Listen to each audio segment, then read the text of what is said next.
मिनशैतानिर्रजीम बिस्मिल्लाहिर्रहमानिर्रहीम। We are going to start with pharmacology of CNS. इसमें सबसे पहला टॉपिक जो हम स्टार्ट करेंगे वो है सेडेटिव और हिप्नोटिक्स।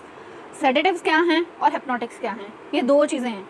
सिडेशन जिससे हमारे पास एंग्जाइटी में रिलीफ आए, और हिप्नोसिस मतलब नींद आए। ठीक है, इनकरेज स्लीप हिप्नोसिस, और सिडेशन क्या है? With the relief of anxiety. यानी कि अब ये ग्रुप जो है वो किस काम के लिए हमारे पास यूज़ होगा? एक तो हमारे पास एंग्जाइटी डिसऑर्डर्स के अंदर, और दूसरा हमारे पास जहाँ पे स्लीप डिस्टर्बेंस आ रही है, लाइक इंसोम्निया वगैरह की कंडीशन आ रही है। इस कंडीशन के अंदर हमारे पास अब इस मेजर सब ग्रुप का फर्दर ग्रुपिंग हुई है। वो कैसे? एक तो हमारे पास यहाँ पे बेंजोडाइज़ेपिन्स आते हैं, दूसरे आते हैं हमारे पास बार्बिचुरेट्स, तीसरे आते हैं हमारे पास मिसलेनियस एजेंट्स जिनमें कार्बामेट आते हैं, अल्कोहल आते हैं, और ट्राईसाइक्लिक ईथर्स आते हैं।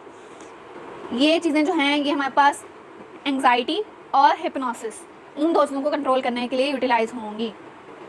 इनके अगर हम क्लासिफिकेशन देखेंगे तो सेडेटिव और हिप्नोटिक के अंदर तीन मेन ग्रुप्स हैं, जिनके अंदर हमारे पास बेंजोडाइज़ेपिन्स, बार्बिचुरेट्स, मिसलेनियस एजेंट्स, ये तीन चीज़ें आएंगी।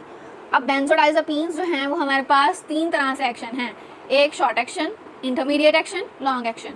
शॉर्ट एक्शन के अंदर हमारे पास ट्राइजोलाम, इंटरमीडिएट एक्शन के अंदर एल्प्राजोलाम, और लॉन्गर एक्शन के अंदर फ्लोराज़ेपाम। ये तीन बेंजोडाइज़ेपिन तो लाजमी आनी है। इसके अलावा हमारे पास क्या हम कर सकते हैं कि मज़ीद किसी और बुक से याद करें ताकि हमें याद रहें। लेकिन अभी शॉर्ट एक्शन में ट्राइजोलाम एसटी, इंटरमीडिएट के अंदर एल्प्राजोलाम, और लॉन्गर एक्शन के अंदर फ्लोराज़ेपाम। उसके बाद हमारे पास आ जाता है सेकेंड ग्रुप जिसका नाम है बार्बिचुरेट्स। बार्बिचुरेट्स के अंदर भी तीन ही हैं, ultra short action, short action and long action. इसमें इंटरमीडिएट नहीं है, बहुत छोटा, छोटा और long action. Thiopental ultra short, secobarbital short action, and long action के अंदर फिनोबार्बिटॉल। इसके अलावा हमारे पास मिसलेनियस एजेंट, मिसलेनियस एजेंट्स के अंदर कार्बामेट्स हो सकते हैं, अल्कोहल्स हो सकते हैं, साइक्लिक ईथर्स हो सकते हैं, लाइक बसपायरॉन, क्लोरल हाइड्रेट, एस्जोपिक्लोन, रिमेल्टन, ज़ेल्पिलॉन एंड ज़ोलपिडम। ये सारे हमारे पास मिसलेनियस एजेंट हैं। सिंपल सी बात है, इनको हमने मारना है रट्टा। जितना रिवीजन होगी, जितना लिख के देखेंगे, उतना ही हमारे पास रट्टा अच्छा लग जाएगा और याद रह जाएगा। जो हमारे पास सीएनएस के ड्रग्स हैं, इनकी एक बहुत इंपॉर्टेंट कैरेक्टरिस्टिक्स होती है कि ये लिपिड सॉल्युबल होती हैं। लिपिड सॉल्युबल होने की वजह से ये सीएनएस के अंदर रैपिडली एंटर करती हैं, और अगर ये सीएनएस में एंटर करेंगी तो इंड्यूसिंग एजेंट एनेस्थीसिया के अंदर यूटिलाइज होते हैं। इंड्यूसिंग एजेंट्स उनके तौर पे ये एक्ट कर सकती हैं एनेस्थीसिया में। इसके अलावा ये कि जो हमारे पास लाइक थायोपेंटल जो कि बार्बिचुरेट्स के अंदर थे अल्ट्रा शॉर्ट एक्टिंग में, वो हमारे पास रैपिड डिस्ट्रीब्यूशन होती है उसकी ब्रेन के अंदर, और वो फौरी जाके तो स्केलेटल मसल वगैरह को जाके एनेस्थेटाइज कर देता है। मेटाबॉलिज्म और एक्सक्रीशन की अगर हम बात करें तो सेडेटिव और हिप्नोटिक्स जो हैं ये मेन इनकी एलिमिनेशन है हेपेटिक एंजाइम्स के थ्रू, यानी कि लिवर फेलियर के अंदर हम नहीं देंगे बेंजोडाइज़ेपिन्स और ये सेडेटिव हिप्नोटिक्स वगैरह। इसके अलावा ये जो है ये अपने एक्टिव मेटाबोलाइट्स के अंदर सबसे पहले कन्वर्ट होते हैं, और इनके मेटाबोलाइट्स की हाफ लाइफ जो है वो लॉन्ग होती है। After several days of therapy with some drug like diazepam, flurazepam, active metabolites जो हैं वो एक्युमुलेट होते हैं, और उनका एक्सेसिव सेडेशन वाला एक्शन होता है, लाइक बंदे को बहुत ज़्यादा नींद आना वगैरह स्टार्ट हो जाती है। इसके अलावा लोराज़ेपाम, ऑक्साज़ेपाम जो है ये वो है जो कि लिवर के अंदर नहीं होंगी, जबकि इनका मेटाबॉलिज्म कहाँ होगा, इनका ब्रेकडाउन कहाँ होगा? एक्स्ट्रा हेपेटिक कॉन्जुगेशन के थ्रू, और ये एक्टिव मेटाबोलाइट्स नहीं बनती। सिर्फ फिनोबार्बिटल जो कि वीक एसिड है, इसकी जो है एक्सक्रीशन होती है यूरिन में, और ये एक्सटेंसिवली मेटाबोलाइज होती है, यानी कि फ़ौरन से जैसे ही हम देते हैं, शॉर्टली एक्टिंग है, फ़ौरन से एक्शन करके ख़त्म हो जाती है और मेटाबोलाइज हो जाती है। इसके बाद हमारे पास आ जाते हैं कुछ टर्म्स लाइक एडिक्शन। एडिक्शन क्या है? The state of response to drug where by the drug feels compelled to use the drug and suffer anxiety when separated from it. अब ये क्या है कि अगर हम एक ड्रग ले रहे हैं, जब तक हम ड्रग ले रहे हैं तब तक तो वो ड्रग अपना काम कर रही है, और जैसे ही हम ड्रग छोड़ते हैं वैसे ही एंग्जाइटी स्टार्ट हो जाती है। इस वजह से जो हमारे पास सेडेटिव और हिप्नोटिक ड्रग है, इनके ओवर यूज़ की वजह से इनकी एडिक्शन हो जाती है। एनेस्थीसिया क्या है? लॉस ऑफ कॉन्शियसनेस, जिसमें हमारे पास absence of response to pain, यानी कि पेन नहीं होती।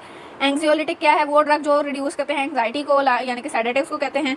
डिपेंडेंस क्या है? किसी भी ड्रग के ऊपर हमारे पास the state of response to a drug where by the removal of drug evokes unpleasant possibly life threatening symptoms, के इतने हद तक किसी भी ड्रग पे डिपेंड करना कि जब उसको रिमूव किया जाए तो अनप्लेजेंट और लाइफ थ्रेटनिंग सिम्टम्स प्रोड्यूस हो, इसको हम डिपेंडेंस कहते हैं। हिप्नोसिस क्या है? Induction of sleep. स्लीप की फेजेस होती हैं like REM sleep. REM sleep का मतलब रैपिड आई मूवमेंट स्लीप होती है, जिसके अंदर मोस्टली ड्रीमिंग वगैरह होती है।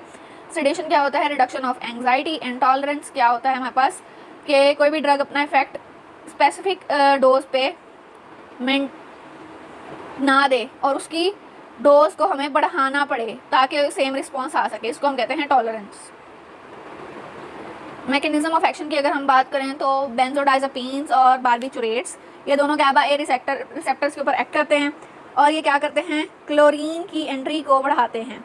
कुछ जो हैं वो हमारे पास क्लोरीन की एंट्री की फ्रीक्वेंसी को बढ़ाते हैं, लाइक हमारे पास benzodiazepine increases the frequency of GABA mediated chloride channel opening.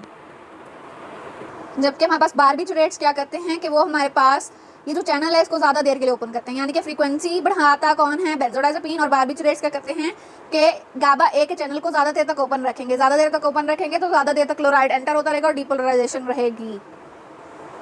बेंजोडाइजापीन के इफेक्ट को रिवर्स करने के लिए एक ड्रग है जिसका नाम है फ्लूमाजेनिल। फ्लूमाजेनिल जो है वो हमारे पास रिवर्सेस करती है बेंजोडाइजापीन को और ये एक्ट करती है एज एंटागनिस्ट ऑफ बेंजोडाइजापीन। इसके अलावा बीटा कार्बोलिन्स होते हैं। बीटा कार्बोलिन्स क्या हैं? ये हमारे पास बेंजोडाइजापीन रिसेप्टर्स की जगह पे बेंजोडाइजापीन रिसेप्टर पे ग्रेटर एफिनिटी रखते हैं और ये हमारे पास इनवर्स एगनिस्ट के तौर पर क्लासीफाई होते हैं। अब तक हमने दो मेन क्लासेस पढ़ी, बेंजोडाइजापीन और बार्बिचुरेट। बेंजोडाइजापीन जो है वो हमारे पास क्लोराइड की फ्रीक्वेंसी को बढ़ाते हैं थ्रू GABA चैनल और हमारे पास बार्बिचुरेट्स क्या करते हैं कि वो GABA चैनल की ओपनिंग को प्रोलॉन्ग कर देते हैं, ड्यूरेशन को जो है प्रोलॉन्ग कर देते हैं। और फ्लूमाजेनिल जो है वो बेंजोडाइजापीन का एंटीडोट कह सकते हैं हम। फार्माकोडायनेमिक इफेक्ट्स की बात करें तो ये हमारे पास सेडेटिव और हिप्नोटिक ड्रग्स क्या करती हैं? नंबर एक, दो तो बातें उसके नाम में जाहिर है कि एक तो सेडेशन करेंगी यानी कि एंटी एंग्जाइटी होंगी और हमारे पास हिप्नोसिस यानी कि स्लीप भी कौन सी हमारे पास प्रमोट करेंगी स्लीप के ऑनसेट को और इंक्रीज करेंगी ड्यूरेशन ऑफ स्लीप सेट कि बंदा जो है वो जल्दी से सोए और ज़्यादा देर तक सोया रहे। Rapid eye movement sleep is usually decrease at high doses. अगर हम हाई डोजेस देंगे तो रैपिड आई मूवमेंट स्लीप जो है वो कम हो जाएगी और क्रॉनिक यूज़ के साथ rebound increase in REM sleep में अकर ऑन विड्रॉल। अगर हम फौरी विड्रॉल करेंगे, बहुत ज़्यादा देर हम ये ड्रग यूज़ करते रहे हैं तो हमारे पास REM स्लीप के अंदर बहुत रीबाउंड इंक्रीज आएगा। इसके अलावा तीसरा काम क्या है? एनेस्थीसिया। ओल्डर सेडेटिव और हिप्नोटिक्स लाइक फिनोबार्बिटल, थायोपेंटल ये सारे जो हैं ये हमारे पास एनेस्थीसिया के लिए यूज़ होते थे और ये जो है हमारे पास सप्रेशन ऑफ एमनीजिया यानी कि हमारे पास मेमोरी नहीं बनने देते थे। सप्रेशन ऑफ रिफ्लेक्सेस स्पेशली के हमारे पास anterograde amnesia is more likely with benzodiazepines, यानी कि बेंजोडाइजापीन से एंटेरोग्रेड एमनीजिया भी होता था, inability to recall the events that occur during the drug action. इसके अलावा एंटी कन्वल्सेंट एक्शन है लाइक सीजर्स एक्टिविटी जो हो रही है, कोई भी किसी को झटके वगैरह लग रहे हैं तब भी हम सप्रेशन ऑफ सीजर एक्टिविटी के लिए दे सकते हैं, मसल रिलैक्सेशन के लिए दे सकते हैं लाइक डायज़ेपम वगैरह। और मेडलरी सेपरेशन यानी कि मेडला को सप्रेस करना है लाइक अल्कोहल और बार्बिचुरेट्स जो हैं वो हम मेडला की सप्रेशन के लिए यूज़ कर सकते हैं। These effects are the cause of death in suicidal overdose. अगर हम सुसाइडल कॉज के लिए बहुत ज़्यादा सेडेटिव और हिप्नोटिक्स ले लें तो मेडलरी डिप्रेशन की वजह से डेथ भी हो सकती है। हमारे पास लास्ट वन है हमारे पास टॉलरेंस और डिपेंडेंस।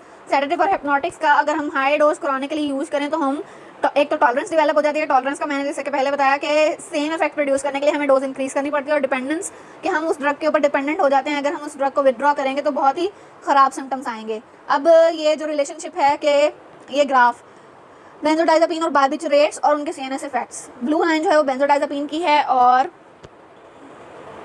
रेड लाइन जो है वो बार्बिचुरेट्स की है। Benzodiazepine as compare to barbiturates safer हैं थोड़े से क्योंकि इनके कॉमा और डेथ वाले साइड इफेक्ट्स नहीं आ रहे।